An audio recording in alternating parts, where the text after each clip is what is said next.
Hello மக்களே, welcome to சேவை கதிர் YouTube channel. இன்றைக்கி நம்ம ஒரு முக்கியமான இன்ஃபர்மேஷனை பற்றி தான் பார்க்க போகிறோம்.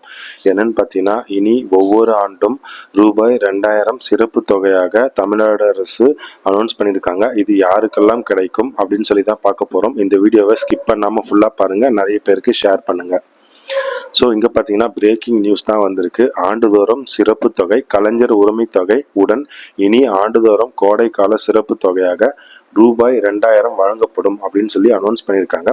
சமீபத்தில் ரூபாய் 5000 விடுவிக்கப்பட்டது குறித்து பேரவையில் கேள்வி எழுப்பிய இபிஎஸ்க்கு அமைச்சர் கீதா ஜீவன் பதிலளிச்சிருக்காங்க.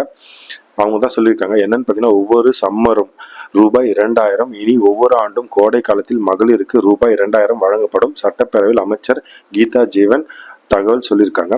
இதை பற்றின ஃபுல் நியூஸ் தான் இது. ஆண்டுதோறும் கோடைக்கால சிறப்பு தொகை இனி ஆண்டுதோறும் மகளிருக்கு கோடைக்கால சிறப்பு தொகை வழங்கப்படும். கோடைக்கால சிறப்பு தொகையாக 2000 வழங்கப்படும் என சட்டமன்றத்தில் அமைச்சர் கீதா ஜீவன் அனௌன்ஸ் பண்ணியிருக்காங்க. இப்போ பார்த்தீங்கன்னா, உங்களுக்கு பிப்ரவரி மாதம் தமிழ்நாடு அரசு எல்லாருக்கும் 5000 ரூபாய் போட்டிருப்பாங்க. மகளிர் உரிமை தொகை 5000 ரூபாய் போட்டிருப்பாங்க.